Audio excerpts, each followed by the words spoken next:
Welcome once again to Breakfast Central. The All Progressives Congress, APC, has dissolved its Presidential Campaign Council, PCC, which was inducted in September 2022 to campaign for the victory of its frontrunner and candidate Asiwaju Bola Tinubu and his vice, Kashim Shettima, ahead of the 2023 elections. Well, in a statement jointly signed by the PCC Director General Governor Simon Lalong and the Secretary of the Council, James Faleke, the dissolution was made known to all stakeholders while also thanking President Muhammadu Buhari for his unflinching support for APC presidential candidates throughout the electioneering campaign.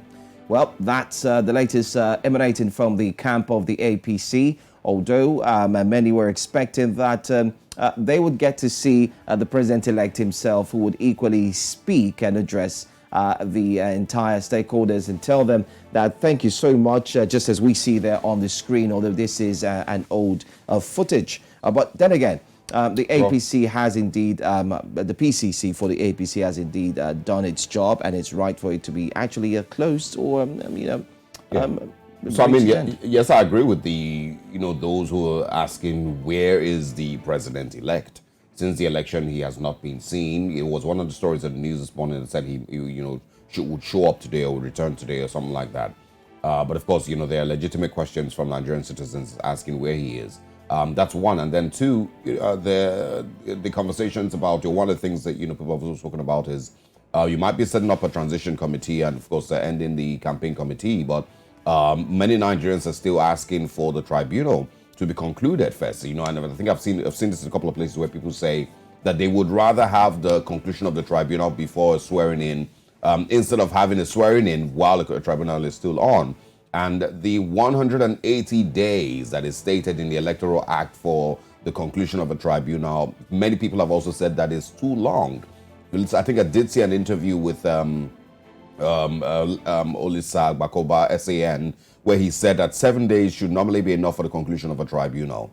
And after 7 days, the courts or the tribunal should have decided who eventually won the election, and we move on, as a country. 180 days is just too much. This came from, I think, from the Shehu Shagari election, where he said that his election was flawed. They eventually set up the Ways panel that, of course, brought about its own resolutions stating that, saying some of all these things. But I think one of the most peculiar ones was the part where it also stated that INEC should not be a party to the petition.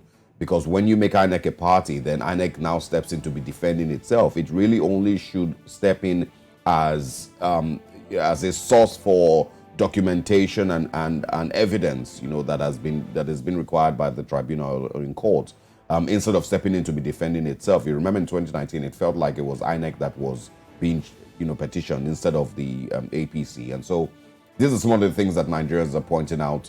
The time that it would take for the tribunal is too long. 180 days is too long.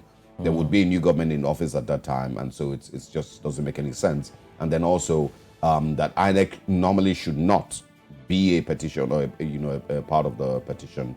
They should only just be there to provide evidence that is being sought after.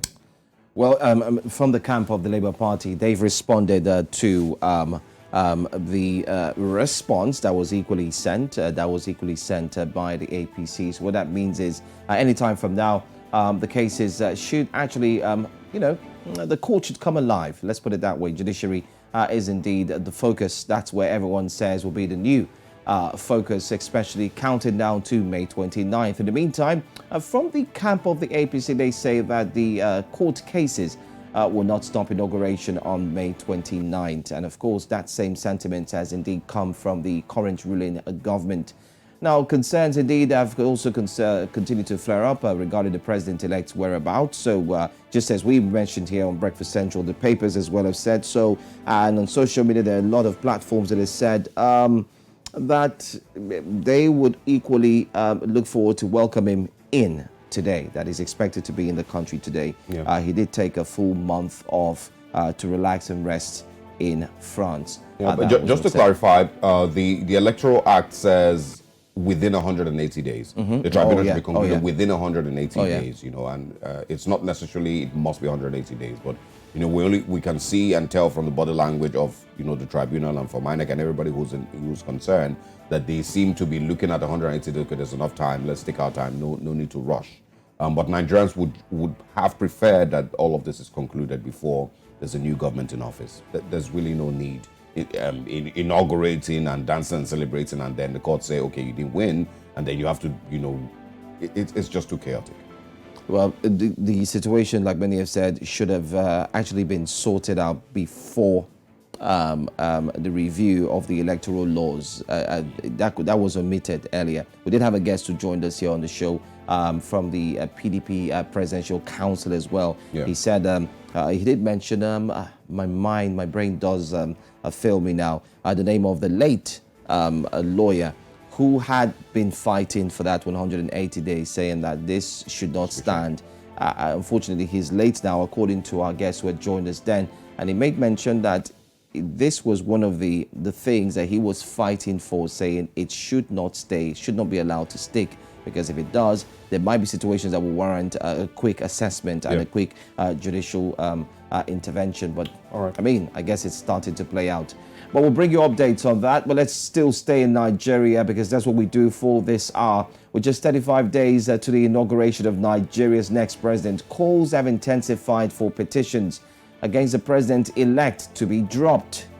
Former governor of Enugu State, Senator Chimaroke Nnamani, has asked the presidential candidate of the Labour Party, Mr. Peter Obi, to withdraw his petition against the president-elect Bola Tinubu and join him in the task of making a new nation. Nnamani made the remarks while addressing newsmen on Sunday, urging Peter Obi to accept the presidential election result and work with APC's president-elect Bola Tinubu as he prepares to be inaugurated. The former governor said, and I quote, Obi knows he has neither spread nor national appeal to win the presidential election. What he's doing with the petition is bad belly, petulance, and demarketing. I'm not sure why. Now, many reactions have trailed the former governor's statement. However, and of course, joining us this morning is Chukwuma Okenwa, who's the Executive Director, Lead Network. Good morning, Mr. Okenwa. Thanks for joining us. I think you need to unmute your device. We can't hear you yet. Okay, yeah, the mic is unmuted, but yeah, okay. now we can. Can you hear me? All right, great, Brilliant. great to hear you. Once again, we're hearing from Ken Nnamani or Chimaroke Nnamani, and of course, I want to get your views on this statement, mostly because it seems, if you read more in the statement, it seems like he's still painting Peter Obi as an Igbo, candidate, and he's still making statements like, drop your petition, let's build fences, so that the Southeast will not be left out or disenfranchised and some of all of that. Do you agree with his views? Do you think that, we should still be having conversations about the Igbo aspect of this? Well, I think at this particular point, where the petitions has been clearly laid before the court, what I will see what Chimaroke is doing, even though he is masquerading as a statesman, but by allegedly trying to present himself as someone speaking for the region, but Obi will be like one of the few out of many he's been attacking this particular period after he lost his senatorial bid, and allegedly he was looking at himself as someone being aligned as the next Senate president of Nigeria. But unfortunately, you will first of all need to be a senator for you to be eligible for that context. So he's lost out. And it's been like throwing of tantrums on, on from one Igbo leader to another. So I think why that is diversionary at this particular point, the matters are before the court. So let the court decide.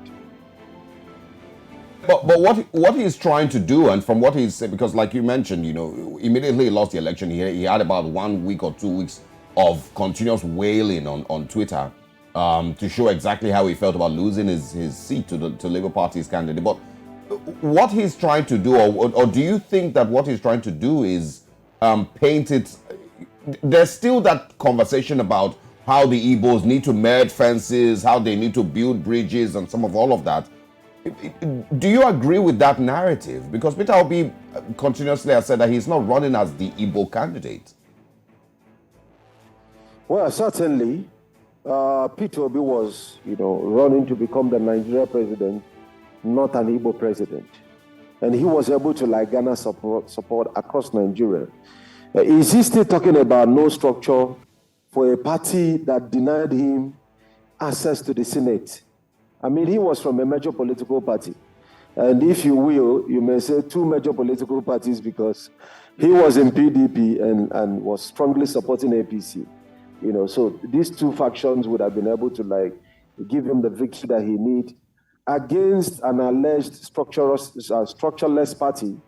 So at this particular point where he's confirmed it, and you know, what even makes the whole thing very humbling for him would be that the candidate, the person that, you know, that dethroned him from the Senate, it's not a regular politician. It's not even in Enugu politics.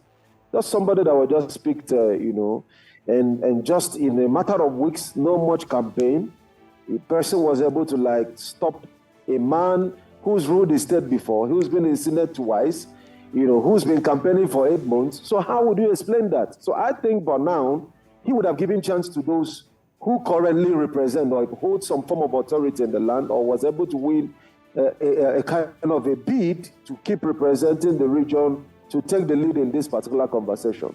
So he is not speaking for the region, and clearly he's speaking for himself and for all of his ambition. And I see that for a man like that, who clearly was in PDP, playing anti-party activity, he was first warned, right? You know, with a suspension. He still couldn't follow processes and systems until he was expelled. Still insisted he's going to run, contrary to like maybe the feelings in the party. You know, for state activities, he never got involved, anyone that PDP was doing. The billboards everywhere identifying with the APC candidate, and now the president-elect, was all over the town. So what exactly is he angry for? I think he should play within his own space and fix the very fact that he's not going back to the Senate.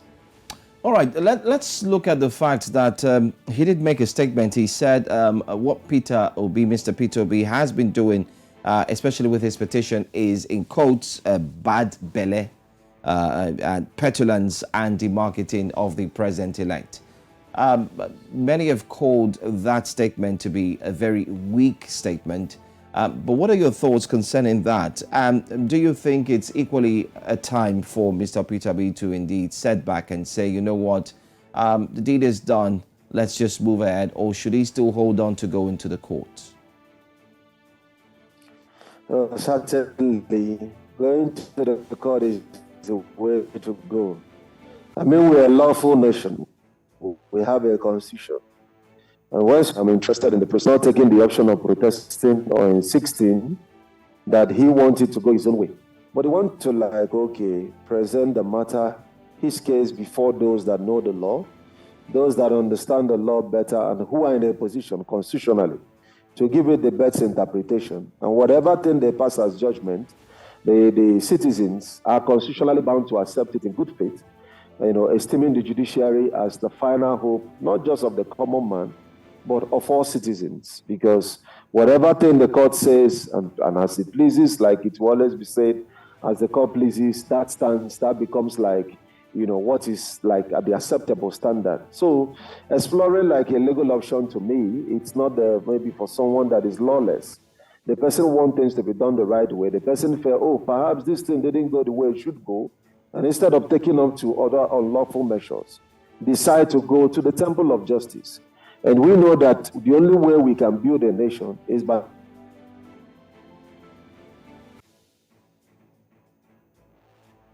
I think sustaining and okay. Go ahead, please. yeah. So what the only way we can sustain justice, right, is by being like part of that process, insisting on it.